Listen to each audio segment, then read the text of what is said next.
여러분 안녕하십니까? 오늘의 미국 위켄드 에디션 강혜신입니다. 네, 어제 오후에 아주 중요한 일이 두 가지가 있었습니다. 하나는 정치에 관한 것이고 하나는 사회 그리고 테크놀로지 전반적인 것에 관한 겁니다. 맨 앞부분과 뒷부분으로 나눠서 보도를 해드리겠고, 그리고 이제 중간에 중요한 이제 여러 가지 내용들을 전해드리겠습니다. 먼저 어제 오후에 미국 연방법무부가 특별검사를 임명을 했습니다. 이 특별검사의 모든 것은 트럼프 전 대통령과 연관된 겁니다. 첫 번째는 트럼프 전 대통령이 대통령 임기를 끝내고 본인의 플로리다 집으로 가면서 기밀 문서를 가지고 간 것, 이것이 어떠한 의미인가. 그리고 두 번째는 대통령이 권력 이양을 과연 방해했는가. 이건 이제 의사당 폭동 사건과 연관된 거죠. 결국은 이 두 가지에 대해서 트럼프 전 대통령이 기소될 것인가. 특별검사를 연방법무부가 임명한 것은 트럼프 전 대통령이 다시 2024년도 대선에 출마하겠다고 발표를 하고 사흘 뒤입니다.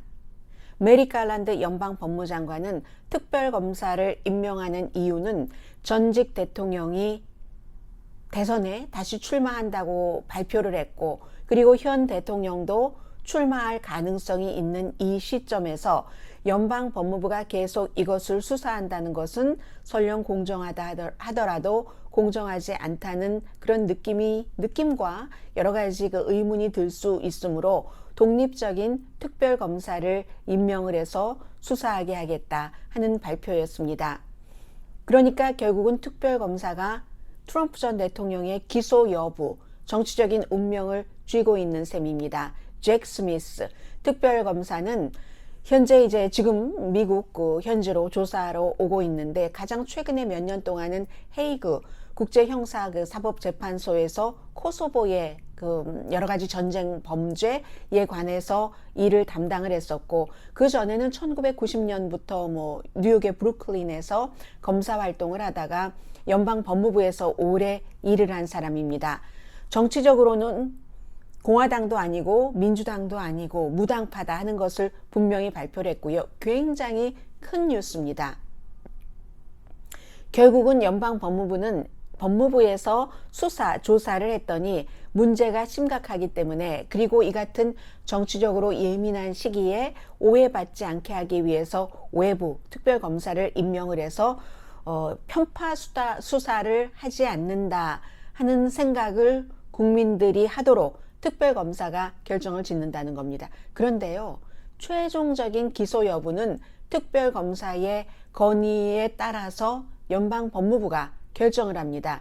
이게 바로 전에 윌리엄 바 법무장관이라든가 여러 법무장관이 특별검사가 조사한 것에 대해서 기소를 하느냐 마느냐를 결정한 것이고, 윌리엄 바 트럼프 시대의 법무장관의 경우는 로버트 몰러 특별검사가 조사한 것을 나중에 이 특별검사가 얘기를 했죠. 이 정도 하면은 본인의 뜻을 제대로 해석할 줄 알았더니 완전히 왜곡해서 해석을 했다. 러시아가 미국 대선에 개입했다던가, 그것이 또 트럼프 전 대통령 캠페인과 연관된 문제에 대해서 그렇게 얘기를 했으니까 결국 최종적인 결정은 연방법무부가 하게 되는 겁니다. 그래서 연방법무부는 아무리 공정하게 수사를 하기 위해서 특별검사를 임명했다고 하더라도 반 정도는 어차피 바이든 행정부에서 임명한 특별검사이기 때문에 의심의 눈초리로 볼 겁니다. 윌리엄 바 전 법무장관처럼 특별검사가 해석을 해놓고 수사해 놓은 것을 완전히 본인식으로 해석을 할 수 있기 때문에, 물론 지금 메릭 갈란드 연방법무장관이 그렇게 하지 않겠다고 했지만 의심의 눈초리는 있다 하는 것이 중요한 거고요. 그리고 두 번째는 그 문제의 주인공인 윌리엄 바 법무장관이 지금은 트럼프 전 대통령과 영 뜻을 달리해서 어제 특별검사가 임명되고 나서 뭐라고 얘기를 했냐면, 연방법무부에서 기소할 만한 충분한 증거를 확보를 했구나. 그랬기 때문에 여기에 대해서 특별검사를 임명을 하는 거지, 아니면 그냥 기각하고 말 것이다 라고 본인의 의견을 발표를 했습니다. 기본적으로 이러한 예민한 때에 특별검사가 임명이 돼서 마지막의 경로를 예상하기 상당히 힘듭니다. 그리고 만약에 기소를 한다면 그 기소 시점이 어느 정도가 되는가? 기소를 당하고도 계속 선거에 나갈 수 있느냐? 그리고 그 문제에 대해서 트럼프 전 대통령이 어떻게 반응하고 어떠한 전략을 가지고 가느냐, 모든 것이 전부 불투명합니다. 트럼프 전 대통령은 당연히 지금까지 해왔었던 그대로 이건 마녀 사냥의 연장선이다 라고 얘기를 했지만, 그렇지만 트럼프 전 대통령에게 기본적으로는 타격이 되는 것은 사실입니다. 두 가지, 가장 중요한 의사당 폭동 사건, 이건 권력 이양을 방해하겠다는 건데 여기에 트럼프 전 대통령이 기소할 만한 충분한 일을 했는가? 그리고 왜 대통령이 임기를 끝내고 본인의 집으로 돌아갈 때 중요한 기밀 문서를 그렇게 많이 가지고 가고 했는가 하는 이런 것들, 예상하기는 힘들지만 트럼프 전 대통령에게 타격이 될 건 분명합니다. 잭 스미스 특별검사는 독립적으로 수사를 진행하겠다라고 얘기를 했고, 속도는 신속하게 철저하게 하겠다라고 말을 했습니다. 아무튼 이것과 함께 지금 공화당이 하원에서 다수당이 됐기 때문에, 하원에서 다수당이 되면 당연히 할 것이 바이든 현 대통령의 아들에 대한, 아버지가 부통령이었을 때 우크라이나에서 전혀 에너지 분야에 경험이 없으면서도 컨설팅을 하고 한 달에 몇만 달러씩 일정 기간을 받았던 그 부분에 대해서 공화당은 공약을 했기 때문에 아예 하원에서 다시 조사를 하게 될 겁니다. 물론 트럼프 전 대통령이 대통령이었을 때 공화당이 연방 상원에서 주도를 해서 여러 가지 수사, 조사를 했지만 그때는 이것을 기소할 그럴 것을 찾지 못하고 마무리를 지었지만, 다시 공화당으로서는 이제 바이든 대통령의 아들에 대해서 하원에서 수사를 할 것이기 때문에 이 내용과 트럼프 전 대통령에 대한 특별검사, 이게 이제 같이 가고, 여기에 여러 가지가 걸려 있는 것이, 공화당이 트럼프 전 대통령의 특별 수사에 대해서는 정치적인 공격이다라고 가져갈 수는 있습니다. 그런데 이 문제가 만약에 론 디센티스라는 지금으로서는 트럼프 전 대통령보다 2024년도 공화당 대선 후보로서 훨씬 유리한 이 사람을 내세우기 위해서 트럼프 전 대통령이 조금쯤은 희생돼도 상관없어 라고 공화당이 어느 순간 판단할 수도 있을 겁니다. 민주당 행정부 특별검사를 임명했다고 비난은 비난대로 하면서 해서 아주 묘하게 이제 이 이슈가 돌아갈 것이기 때문에 오늘의 미국에서도 여러분들께 계속 전해드릴 테고요. 특별검사 얘기는 여기까지 하고, 공화당이 하원의 다수당이 됨으로써 여러 가지 내용, 제일 중요한 것은 트럼프 전 대통령과 이미 본인은 출마하겠다고 발표한 론 디센티스, 아주 배를 많이 갈아타고 있습니다. 지금 누가요? 돈을 주는 사람들이, 공화당에서 선거 기부자들이 트럼프 전 대통령 출마 선언을 했는데도 론 디센티스 쪽으로 나는 이제 이 사람에게 돈을 기부하겠어 하고 갈아타는 사람들이 상당히 많거든요. 정치적으로는 떠나는 사람들이 많죠. 마이크 펜스 전 부통령, 마이크 폼페오 전 국무장관, 그 밖에도 많은 사람들, 공화당 리더들이 전처럼 트럼프 전 대통령 옆에 줄을 설까? 그렇지 않을 것이라고 저는 확신합니다. 그러나 그렇다고 트럼프 전 대통령이 완전히 주저앉을까? 거기에도 꼭 그렇지는 않을 것이라고 추측을 합니다. 왜냐하면 정치 거물, 또 돈을 기부하는 거물들은 트럼프 전 대통령보다 론 디센티스를 지지할지 모르지만 트럼프 전 대통령 자신이 가지고 있는 그런 일반인들 지지자들이 많기 때문에 트럼프 전 대통령이, 그리고 굉장히 이제 많이 이런 것을 겪었기 때문에 쉽게 가라앉으리라고 생각하지도 않습니다. 그런데 가장 중요한 것은 이제 큰 손 기부도 중요하거든요. 작은 손 기부도 중요하지만 큰 손 기부자들 가운데서 배를 갈아탄 사람 가운데 헤지펀드 매니저 켄 그리핀이라는 사람은 2022년 그 중간 선거에서 공화 민주를 합쳐서 가장 돈을 많이 기부한 사람입니다. 제일 많이 기부한 사람은 조지 소로스고요. 그리고 이 사람이 헤지펀드 매니저이기 때문에 일반인들에게는 익숙하지 않지만 켄 그리핀이라는 이 사람이 중간선거에 거의 6,800만 달러를 기부했습니다. 그리고 또 트럼프 전 대통령 시대에 많이 인용이 됐었던 브레이트 바트를 만든 사람, 그리고 만든 사람의 창업자의 딸, 두 사람, 로버트 머서, 그리고 레베카 머서, 이 두 사람도 트럼프가 아니라 우리는 론 디센티스에 베팅하겠다고 그쪽으로 배를 갈아탔습니다. 이 사람들은 아버지와 딸이 뭐라고 얘기를 하냐면요. 3번이나 선거에 진 사람에게 더는 기부를 할 수가 없다. 3번이라고 하는 것은 본인이 대통령이 되고 나서 중간선거, 그리고 대선에서 바이든에게 졌고 이번에 중간선거에서도 많은 분들이 저보고 이렇게 얘기를 하세요. 모르면서 방송을 하네.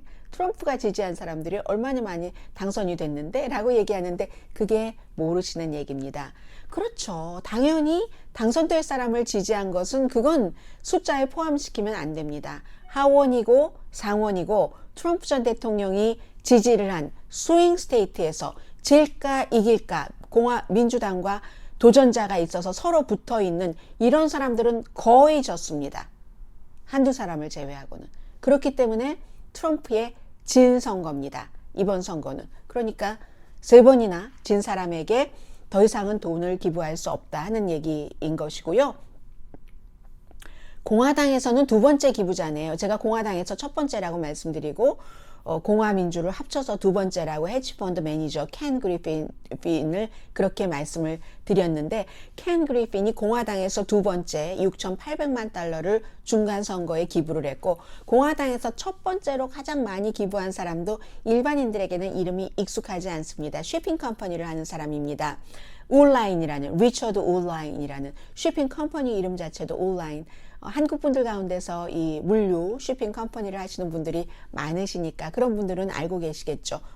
온라인이라는 일리노이의 억만장자입니다. 이 사람이 8천만 달러를 중간선거에 슈퍼팩 같은데 기부를 한 거죠. 그리고 두 번째인 헤지펀드 매니저 켄 그리핀은 6,800만 달러. 첫 번째 제일 많이 중간선거에 기부한 사람은 민주당인 조지 소로스 1억 3천만 달러를 기부를 했습니다.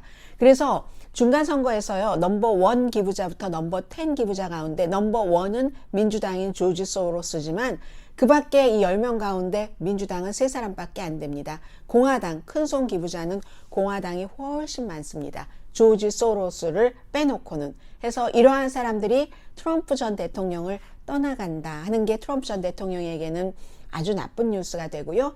이번 주에 저 다시 대통령 선거에 출마하겠습니다 라고 발표를 했지만 연설하는 대통령이나 그것을 받아들이는 말알라고에 모인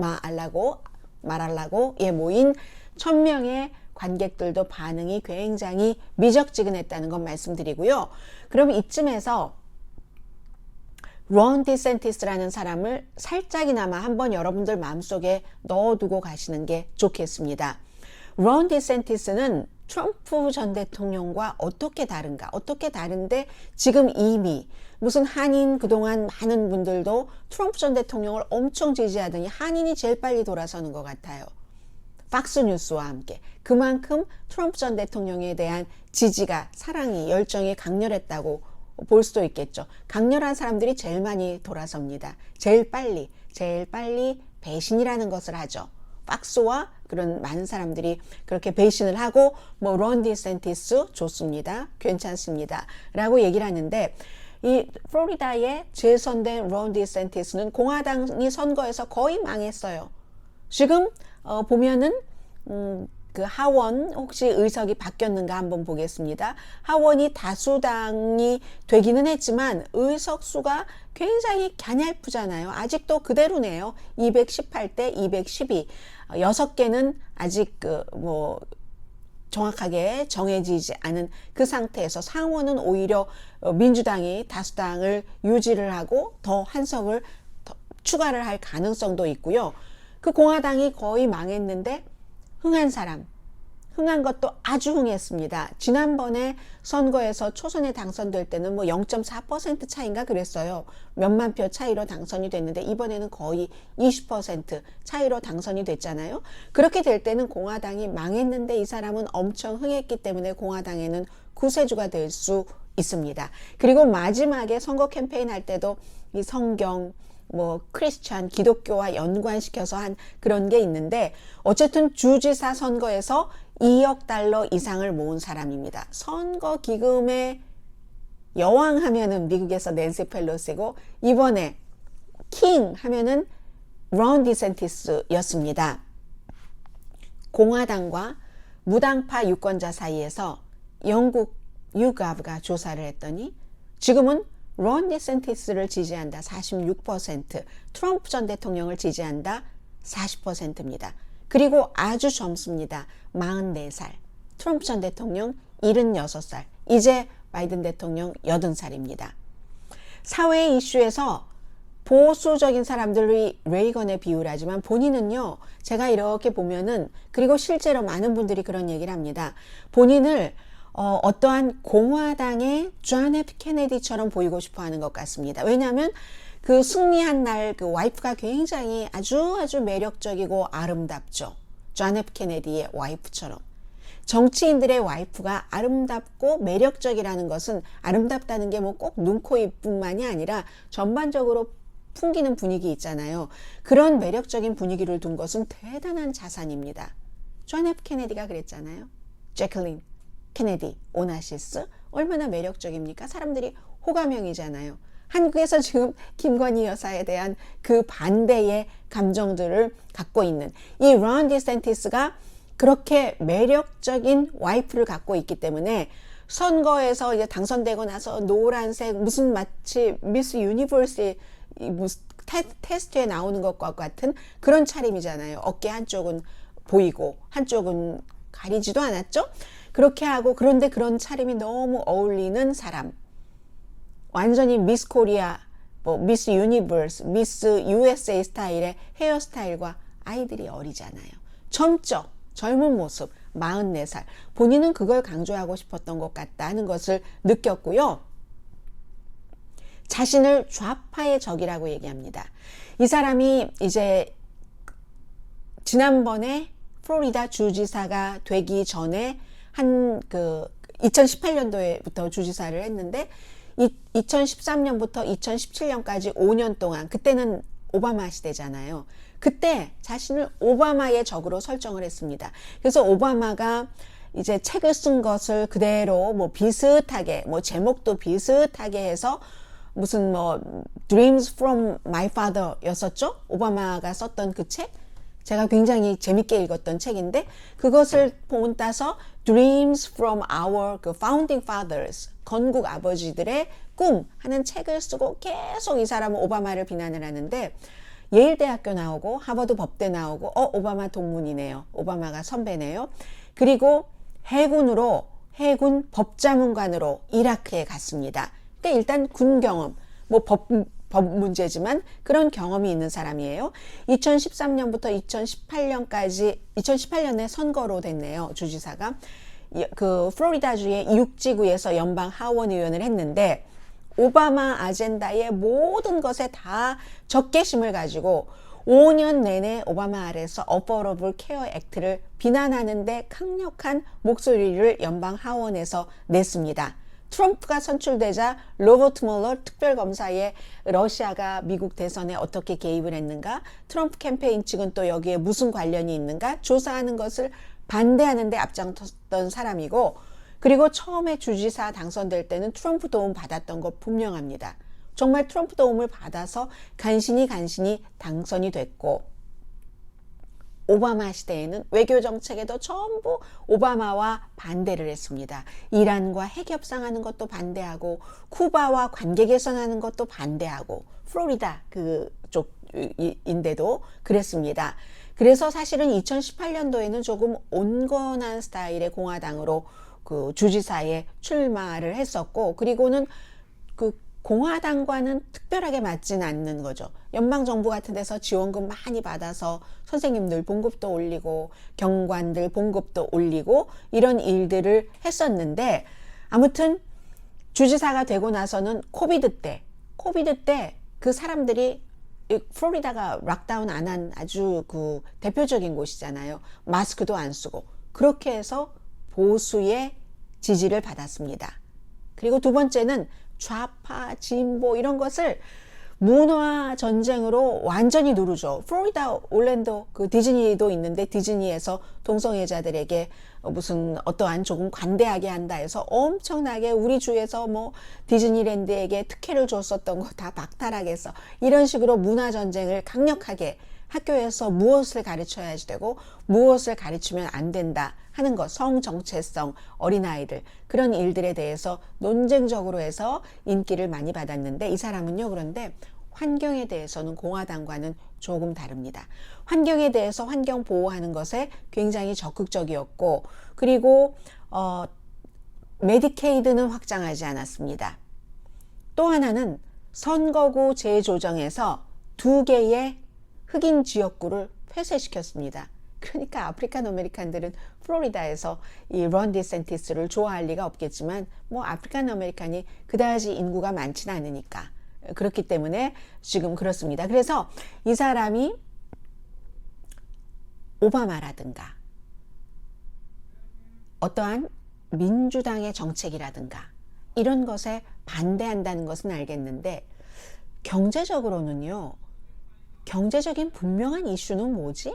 이렇게 생각하는 사람들도 상당히 많습니다. 경제 정책은 불분명하다 하는 것이 있고, 나중에 이제 그 대선 후보가 되고 나면은 그 코비드 때 정책을 약하게 해서 사망자가 플로리다주에서 많았던 것, 이것은 이제 이 사람에게 좀 약한 점이 될 수 있겠습니다. 그리고 전형적인 공화당과 조금 더 다른 것은 친기업이긴 해요. 공화당이니까. 그런데 전형적인 공화당의 친기업 성향과는 조금 그 정도로 기업과 밀착형은 아니다 하는 것이 조금 다릅니다. 그래서 아마 이제 그 대선 후보로 공화당에서 예비선거를 치르게 된다면은 사회 분열적인 이런 이슈에서 크게 승리를 할 것으로 예상을 하고 있습니다. 그리고 정치적으로 반대되는 사람을 어떻게 공격해야 되는가, 반대되는 이슈를 어떻게 하는가 하는 것에는 굉장히 강합니다. 예를 들어서 이민 이슈에 대해서, 아니 텍사스주에 온 그 뭐 베네수엘라의 몇십 명을 마샬스 비냐드로 보낸다던가 이런 건 있는데, 문제는 이거죠. 트럼프 전 대통령이 그를 공격할 때, 그때 론 디센티스는 트럼프를 어떻게 막을 것인가. 처음 본인이 주지사가 될 때 트럼프의 도움을 받았는데, 지금은 도움받아서 커서 더 젊고 그런 사람이 트럼프라는 더 노쇠한, 2024년 되면 78세가 되잖아요. 이 사람 지금 그래봤자 50살도 되지 않고 44살이니까 그 트럼프를 어떻게 이겨낼 것인가, 그게 중요하겠죠. 그리고 트럼프는요, 만약에 공화당의 고민이 여기 있는 겁니다. 또 하나는 예비선거에서 지금으로서는 론 디센티스지만 또 다른 사람들이 나와서 누군가 이 공화당에서 트럼프가 아닌 다른 사람을 뭐 지금 여러 뭐 기소 문제도 있고 하니까 공화당의 후보로 뽑는다면 트럼프가 그래? 그럼 나는 무소속으로 나가겠어 해서 공화당을 마구 비난하고 공화당 표를 많이 가져가는 이런 것도 지금 공화당의 또 하나의 고민일 겁니다. 네, 이번 주에는 아무래도 이제 중간선거가 끝난 그 이후이기 때문에 정치에 관한 뉴스가 많습니다. 그리고 미국은 정치가 모든 것이 생활적인 것으로 연결이 되니까요. 낸시 펠로시 하원 의장이 82살, 한 20여 년을 민주당이 하원에서 소수당일 때는 원내대표를 했고 다수당일 때는 하원 의장을 했습니다. 그런데 더 이상은 82세, 뭐 최근에 남편이 그 본인 대신 공격의 대상이 되기도 했고, 그리고 잘 싸웠지만 이번에 그 하원이 민주당이 다수당을 지켜내지 못했으니까 본인이 자리를 물러나기에는 적절한 시점이었다고 보입니다. 그래서 그동안 일 열심히 했다는 얘기도 듣고 성과 좋았다는 얘기도 들으면서 우아하게 자리를 물러날 수 있었죠. 케빈 메카시라는 같은 당은 다르지만 공화당의 원내대표는 그 마지막 연설할 때 좀 왔으면 전 좋았을 텐데 싶었는데 오지 않았고, 대신 공화당의 상원 그 원내대표라든가 전에 과거에 그 하원에서 본인들이 공화당이 다수당일 때 하원 의장을 했었던 사람은 멀리 뉴트 깅그리치부터 가깝게, 케빈 메카시가 제일 가까운데 이 사람은 안 왔고, 폴 라이언까지 전부 우리가 생각은 다르고 정책도 다르고 당도 달랐지만 정말 효율적으로 역사에 남는 하원 의장이었습니다. 잘 하고 물러나시는 걸 축하드립니다 하는 메시지를 보냈잖아요. 그런데 이제 민주당의 지도부는 내년 1월 초가 되면 218회입니다. 의회가 218회고 218석이 과반수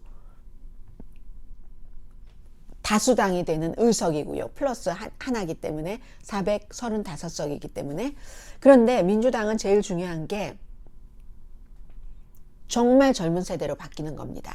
지금 아마 특별한 이변이 없다면 뭐 블루클린의 하원 의원, 또 다른 주, 또 캘리포니아주, 이렇게 해서 3명이 전체적으로 이제 1, 2, 3의 하원 서열이 52살인가요? 53살인가요? 그리고 40대 초반이 있고, 캘리포니아주의 그 라티노, 또 이제 한 여성은 59살인가요? 이렇게 구성이 되니까 지금은 민주당의 하원의 지도부가 82세, 83세, 82세거든요. 얼마나 젊은 세대로 바뀌는 겁니까? 그런데 전혀 괴리는 없을 것으로 봅니다. 왜냐하면 이 새로 들어오는 세 사람이, 제가 이제 기회가 되면 자세히 말씀을 드리겠습니다만은, 최고 넘버원은 블루클린이 지역구인 최초의 아프리칸 아메리칸의 그 민주당의 하원 최고 넘버원 지도자가 될 수도 있고요. 이 사람들이, 이 젊은 50대와 40대 사람들이 80대인 세 사람의 지도부와 몇 년 동안 아주 부드럽게 일을 해왔기 때문에 지도부가 가장 순조롭게 별 그 특별한 뭐 튀어나옴 없이 권력 이양이, 부드러운 권력 이양이 될 것 같습니다. 하킴 제프리스가 이제 낸시 펠로시 자리를 차지하는 것이고, 캐슬린 클락이 탐 포이어 자리를, 그리고 그 핏 아규일라가 짐 클라이번, 사우스캐롤라이나가 지역구인 원내 총무 자리를 차지하게 되는 겁니다. 공화당은 이제 지금부터 힘들어질 수 있는 가능성이 높죠. 특히 하원에서 워낙에 적은 표 차이로 당선이 된 데다가 케빈 메카시가 그동안 트럼프에 대해서 붙었다 떨어졌다 또 붙었다, 게다 대고 마조리 테일러 그린 같은 사람이 얼마나 드세게 지금 치고 올라오고, 또 다른 이제 마조리 테일러와 쌍벽을 이루는 그런 그 초선 의원도, 콜로라도주의 초선 의원도 완전히 뭐 이 두 사람은 막 장총 들고 등장하고 뭐 그랬었잖아요. 뭐 의사당에. 그러다가 뭐 저지당하고 벌금 물리고 막 이랬었는데, 그런 두 사람들, 아주 강력한 공화당의 그 젊은 의원들에 의해서 케빈 메카시가 좀 힘들어질 수도 있는 게 있고요. 이번 주에 정말 중요했었던 것은, 한국에서도 너무너무 중요한 이슈였는데, 한국에서는 전부 뭐 김건희 여사라고 하지 말라고 하는데 그렇게 될 수밖에 없네요. 퍼스트 레이디가 뭐 어디 가서 사진을 찍었다, 연출했다, 여기에 다 가려서 지금 세상의 흐름이 바뀌고 있는데, 그 흐름 바뀌는 것보다는 그 뭐 사진 찍은 게 무슨 옷이 왜 그렇게 중요한 것인지, 사진의 각도, 시선의 각도가 왜 그렇게 중요한 것인지는 모르겠습니다만, 그렇게 묻혀져 있는 동안 미국에서는 바이든 대통령이 캄보디아 프놈펜 G20 정상회담에 가서 지금 북한 문제, 시진핑과의 회담, 이런 것들을 어떻게 미국 쪽으로 가지고 오느냐 하는 것에 너무너무 포커스를 많이 둔 주였습니다. G20에서 시진핑 중국 국가주석과 회담을 했지만 서로, 저는 아주 긍정적이었다고 생각되는 부분은요, 말로는 서로 회담장에 가기 전에는 우리 것 지키겠어 하더니 지금 서로 시간 벌자로 돌아가는 거잖아요. 가장 중요한 그 대만에 대해서 중국도 정치적으로나 경제적으로나 대만을 침공할 준비가 돼 있지 않기 때문에, 미국도 지금 벌려놓은 일이 너무 많기 때문에 일단 우리 이렇게 협력할 것부터 협력합시다. 기후변화라든가 여러 가지 이렇게 갔잖아요. 그런 부분은 상당히 긍정적인데, 하나는 북한 문제에 대해서는 뭐 그냥 서로 합의점을 찾지 못한 거잖아요. 그런 것들이 있고, 그리고 이제 그 바이든 대통령과 또 하나는 그 MBS 무하메드 빈 살만 사우디아라비아의 왕세자가 9월 달에 총리가 됨으로 인해서 미국에서 이 왕세자가 살해 지시를 해서 미국의 영주권자고 사우디아라비아 국적의 자말 카쇼기라는 워싱턴 포스트의 칼럼니스트를 살해한 것을 미국에서는 살해했다라고 다 규정을 지었는데, 정보국에서도 바이든 대통령도 그 선거 캠페인 할 때부터 그래서 저런 살인자를 내가 쳐다볼까 했는데, 결국은 그 사람에 대해서 미국에서 이루어지고 있는 그 피앙세의 약혼녀에 의해서 민사소송 들어간 것을 다른 나라의 국가 수반이기 때문에, 총리이기 때문에 면책 특권을 줬잖아요. 이것도 미국의 방향인 겁니다. 여러 가지 오일 문제, 러시아와 중국과의 관계 문제 등등 해서 결국은 트럼프 전 대통령이 더럽고 치사하고 안이 꼽지만 사우디아라비아와 관계를 개선할 필요가 있다라고 판단을 해서 그런 문제가 지금 굉장히 미국에선 중요했고요. 그래서 어제 뭐 워싱턴 포스트의 사주는 아마존의 제프 베조스지만 발행인은 다른 사람입니다. 발행인이 얘기를 하더군요. 뭐 살인 면죄부를 줬네 하고 공개적으로 비판하고, 미국에서 지금 인권을 주장하는 사람들이, 아니 민주당 대통령이 또 외교 문제와 인권을 그렇게 강조하던 수십 년 정치인이 저럴 수가 있어 하는데, 미국에서는 이게 국무부에서 연방 판사에게 그렇게 건의를 했고, 그렇게 되는 경우는 연방 판사가 거의 그 건의를 받아들이기 때문에 더 이상은 이 문제에 대해서 그 무하메드 빈 살만 왕세자가 추궁을 당할 일이 없어지게 되는 겁니다. 그러니까 이 약혼녀로서는 더 이상 가볼 길이 없게 되는 셈이고, 대신에 국무부에서 뭐라고 얘기했냐면, 우리가 그가 무슨 죄를 저지르지 않았다라고 얘기하는 것이 아니라 국제법상의 면책 특권을 미국이 국제법에 따라서 하는 거다. 국제법에 따라서 국가 원수라든가 뭐 총리 이 정도 되는 것, 외교관 이런 사람들에 대한 면책권을 적용하는 것 뿐이다 라고 얘기를 했지만, 이게 뭐 모르는 사람이 어디 있겠어요. 다 아는 사람이죠. 그러니까 오죽하면 워싱턴 포스트의 CEO 발행인이 살인 허가를 내준 것이다. 뭐 그러면 앞으로 계속 여기에도 또 나옵니다. 김정은 위원장에게도 그럴 것이야, 북한에도 그럴 것이야, 인권 학대를 한 책임자를 냉혈한에게 이렇게 표현을 했고요. 자유와 평등의 기본 원칙에서 바이든 대통령이 등을 돌렸다. 이게 워싱턴 포스트의 지적입니다. 그리고 그 피앙세는 오늘 나의 약혼녀는 나의 약혼자가 자말 카쇼기가 다시 숨졌다라고 선언을 했습니다.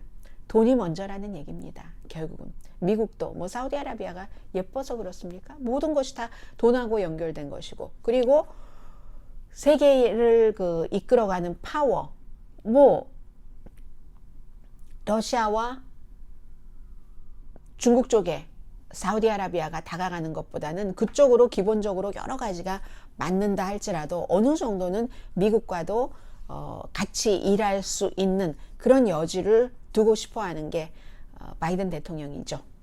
마지막입니다. 이게 평소에 주중에 방송했으면 여러분들께 전해드렸을 텐데, 앞으로도 늘 뉴스가 나오니까 다음 주에도 전해드릴 수 있는 기회가 없을 것 같아서 제가 전해드립니다. 테라노스라고 기억하세요? 회사 이름은 기억하지 않으시더라도 샌프란시스코에서 스탠포드 대학교 다니다가 19살 때 학교를 중퇴하고, 원래는 학교에서 나이 많은 뭐 여자 교수님은 이거 안 돼 라고 얘기를 했다고 하고, 나이 많은 남자 교수님과 뭐 같이 뭔가를 일을 하다가, 그리고 또 나이 많은 어떤 애인이에요. 애인과 같이 회사를 설립을 해서 뭐 피 몇 방울이면 당뇨라든가 암 같은 것도 전부 진단한다 해서 돈을 엄청 많이 투자를 받았죠. 그런데 투자 받은 사람 가운데 헨리 키신저도 있고, 최근에 증언할 때 보니까 나쁘게 증언을 하던데, 헨리 키신저가 또 사람을 이 사람 저 사람 소개해주며 박스 월스트리트저널에 루퍼트 머독도 기부를 했고요. 또 그 트럼프 전 대통령 시대에 국방장관을 지낸 제임스 마티스도 나쁘게 얘기를 하던데요. 제임스 마티스도 돈을 기부를 했고, 엄청나게 알만한 사람들이 다 돈을 기부했습니다. 그리고 예전에 대통령도 이 테라너스의 창업자 엘리자베스 홈스, 지금 38살입니다. 얘게 막 같이 인터뷰하는 것도 있었고, 그야말로 제2의 여자 스티브 잡스다 해서 아주 스티브 잡스 것을 그대로 가지고 와서 음성도 아주 낮게, 전에는 그렇게 말하지 않았다고 하거든요. 그리고 검은색 터들넥 입고 했는데 결국은 이 모든 것이 사기였다 하는 것이고, 그 재판이 이어져서 어제 판사가 11년 조금 넘게 선고를 했습니다. 물론 항소를 하겠죠. 항소를 하지만 검사는 15년을 구형을 했고요. 최연소 자수성가한 억만장자다에서 뭐 잡지 포브스, 블룸버그, 뭐 타임, 너무너무 저는 이렇게 인터뷰 많이 한 것도 드물 겁니다. 그렇게 했는데 결국은 그게 사기였답니다. 사람들에게 계속 실패한다는 것을 인정하지 않으면서 이것을 또 어떤 경우에 기계의 결함도 있고 정확도에 있어서도 거짓말을 하고도 계속 돈을 받았다는 겁니다. 그래서 부분적으로는 오만함과 어떠한 그 유명세를 이미 타고 난 뒤에 아주 담대해지는 그런, 뻔뻔하다고도 할 수 있고 대담하다고도 할 수 있고 그런 것도 있는데, 결국은 재판은 증거로 하기 때문에 본인이 실패하고 있는 것을 알면서도 투자가들의 돈을 계속 받았다는 겁니다. 머신의 능력에 대해서도 가짜로 얘기를 했고, 실리콘밸리에서요, 돈을 많이 기부받아서 없애고 망하고 말고 하는 게 흔한 일이긴 합니다. 그런데 이 경우는 본인이 실패하는 것을, 그리고 그 결과가 가짜라는 것을 알면서도 그렇게 얘기를 했다는, 그러니까 사기라는 겁니다. 뭐 4개 혐의 뭐 이렇게 돼서 결국은 그렇다는 거고요. 그런데 이제 새로운 재판하자라고도 얘기를 했어요. 엘리자베스 홈스가 한 증언이 뭐 검찰에 의해서 뭐 좀 잘못 증언을 했었다라고 얘기를 한 뒤에, 원래 그 여러 개의 혐의로 최대 형량을 받을 수 있는 것은 20년이었는데 검찰은 15년을 구형을 했고 11년 조금 넘게 이렇게 된 건데요. 아무튼 뭐 상환할 다시 갚아야지 될 돈 같은 것 있잖아요. 그건 이제 또 다시 재판을 뭐 법원에서 심리를 하겠죠.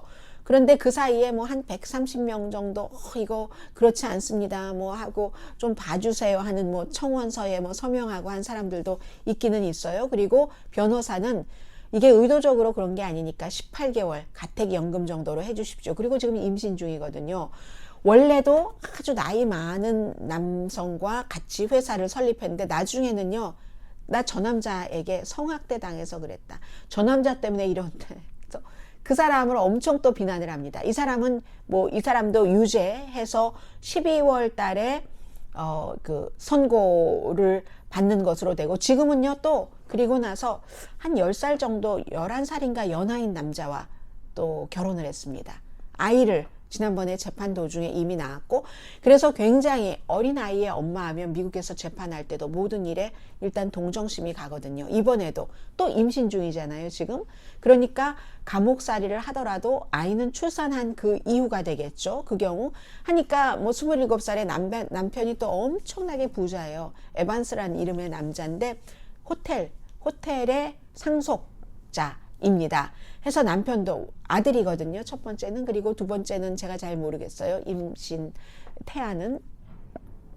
우리 아들은 어떻게 그럼 엄마 없이 자라란 말이냐 뭐 이런 얘기들을 많이 하고, 어떤 사람들은 아니 내가 평생 모은 돈을 다 날렸는데 이거 올바른 거야 뭐 이제서야 정말 아주 속이 시원해 하는 사람들도 있습니다. 어쨌든 2014년도에 Top of the World에 있었던 엘리자베스 홈, 그 당시에는 회사의 가치가 뭐 90억 달러 이 정도 된다고 했는데, 얼마나 이게 뭐 혈액 뭐 몇 방울로 암이라든가 이런 모든 암까지 진단을 한다고 하니까 모든 질병을 거의 진단한다는 얘기잖아요. 쉽게 주사 바늘도 없이. 그랬다가 지금 이렇게 떨어진 거고요. 조지 슈르츠 전 재무장관도 이 사람에게 투자를 했으니까 사람들이, 근데 거의 뭐 물론 남녀가 있지만 나이가 많이 든 부자 남자들이 많이 투자를 했어요. 굉장히 설득력이 좋은 거예요. 자기 확신도 강하고 사람들을 만나서 투자를 시킬 때, 뭐 부잣집에서 태어나서 워싱턴 DC에서 너는 뭐든지 할 수 있어, 이렇게 그런 교육을 받고 자랐고, 아버지 어머니는 워싱턴에 뭐 좀서 일을 하는 관료 스타일의 그런 일을 하는 사람들이었고, 9살 때 아버지에게 편지를 썼는데 딱 선언을 했답니다. 나는 인생의 목표는 다른 사람들이 이게 일어날 수 없는 일이라고 하는 것을 이루는 데 있다. 9살 때 그랬대요. 그리고 19살 때 스탠포드에서 어떤 여자 교수는 어떠한 아이디어를 가지고 왔는데 이건 될 수가 없다 했더니 이 학생이 교수의 말을 믿지 않는 그랬다는 얘기예요. 아무튼 굉장히 특별했었던 사람인 것만은 분명한 것 같습니다. 케미컬 엔지니어링 공부하다가 학교 그만뒀고요. 에반스 호텔 그룹의 상속자와 결혼을 했어요. 빌리 에반스입니다. 이 얘기가 제일 컸고, 그리고 마지막으로 하나 더 말씀드리겠습니다. 영국의 리시 수낙 총리가 우크라이나를 방문했습니다. 정말 위험했을 때 벙커에서 볼로디미르 젤렌스키 우크라이나 대통령이 모든 전쟁을 지휘하고 있었을 때 제일 처음 세계 지도자로서 간 사람이 영국 총리잖아요. 보리스 존슨, 지금은 총리 자리에서 밀려났지만, 그리고 이번에는 리시 수낙이 총리가 되고 얼마 되지 않아서 가서 영국 돈으로 5천만 파운드 저희가 지원하겠습니다. 대체적으로 이제 영공 공격을 방어하는 그런 뭐 여러 가지 무기가 되는데 125개의 대공포, 수십 개의 레이더, 그리고 뭐 드론을 막기 위한 여러 가지를 지원을 한다고 했고, 훈련도 확대한다고 했습니다.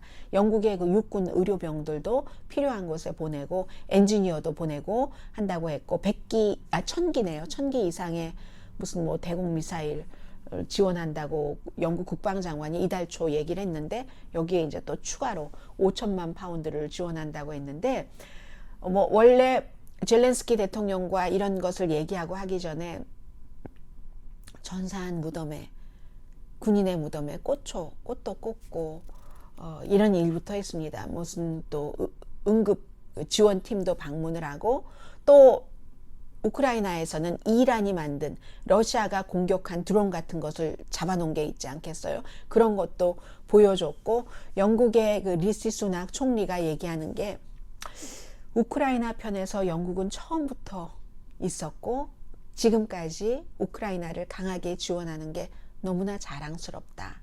야만적인 전쟁에서 국민들이 지금 1000만 명이, 인구가 지금 뭐 4천만 명 될까 해서 다른 나라로 간 사람들도 많잖아요. 그런 사람들 가운데서 4분의 1이 넘는다는 겁니다. 물도 안 나와, 전기도 안 나와, 이 추운 겨울에 손가락이 시려서 아무것도 못한다는 그런 야만적인 전쟁에서 러시아를 몰아내는데 함께 하겠습니다. 이렇게 얘기를 했습니다. 제가 본 것은, 저는 사진으로 비디오로밖에 볼 수 없잖아요. 우크라이나에 갈 수 없으니까. 전임 보리스 존슨 총리가 갔을 때는 벙커였는데 지금은 벙커가 아닙니다. 이제는 안전하게 대통령궁 이런 곳으로 오는 모습이 달랐고, 그리고 두 사람 다 참 젊다. 젤렌스키가 나이가 많네요. 44살이죠? 젤렌스키가. 그렇죠? 리시 수낙 총리가 42살이니까 시대가 바뀌고 있구나. 젊은 사람들끼리 이런 모습도 있고요. 그래서 서방 세계에서는 뭐 탄약 생산을 미국하고 영국 늘리는 것, 이런 것은 우크라이나에 좋겠죠. 그러나 지금 열심히 생산을 늘려봐야 내년 여름부터 좀 혜택을 볼 테고, 그러니까 미국에서는 보내고 한국 거 먼저 채워놓고 한국에서 수입해서 한다는 건 아니겠어요? 그런 좋은 점이 있고, 영국의 이코노미스트는 이렇게 표현을 하네요. 그 윈스턴 처칠이 1942년도에 이집트 엘 알라메인 그 해안, 여기서 이제 이겼잖아요. 영국이, 이태리, 독일 이런 데를 다 이기고 나서 그때 겸허하게 이겼다라고 얘기를 했죠. 그 뒤로 완전히 승리할 때까지 3년이 남아 있었잖아요. 우크라이나 전쟁이 어떻게 될지. 그런데 저는 여러분들과 영국 총리가 얘기한 것처럼 너무나도 야만적인 전쟁이었기 때문에 이걸 끝까지 우크라이나를 지원하고 싶습니다. 그러면서도 항상 마음 한쪽으로는요. 그런데 이 명분 없는 전쟁에 나가서 숨지고 다친 러시아의 젊은 군인들에게 또 미안한 거예요. 우크라이나를 막 지원하면서. 그런 두 가지 마음이 있습니다. 자, 그게 있고요. 오늘 이 표현을 여러분들께 전해드리고 싶습니다. 바이든 대통령 지금 마음이 아플 거예요. 왜냐하면 사우디아라비아의 MBS에게 이 미국이라는 나라에서 법적으로 처벌받지 않도록 대통령이 길을 열어줬으니까 자신의 행정부에서. 그래서 이런 때 화이트하우스가 이제 그 immunity를 그 면책 특권을 for Saudi Crown Prince, 사우디 왕세자에게 줬다. 이렇게 표현하는데 보통 이제 그 면책 특권을 준다 할 때 우리가 이런 얘기 많이 하잖아요. 쉴드 쳐주고 있네. 그게 바로 이 표현이라서 같아서 여러분들께 앞으로 너 제 쉴드 치지 마. 잘못된 애야. 라고 얘기할 때 이 사건을 생각해 주십사 하는 뜻으로 전하고 있습니다. 그것을 아주 뭐 좀 온건하게 말하자면 면책 특권, 임뮤니티를 줬다. 그런데 이걸 그냥 날거로 말하자면 미국이 to shield, 그 미국이 살인자야 라고 했었던 사우디 크라운 프린스를 쉴드 쳐주고 있어 하는 그런 얘기를 전해드리면서요. 내일은 월드컵이 시작되는 날이기도 하고 한국 밖에서 본 한국 시간에 뵙겠습니다. 강희신이었습니다.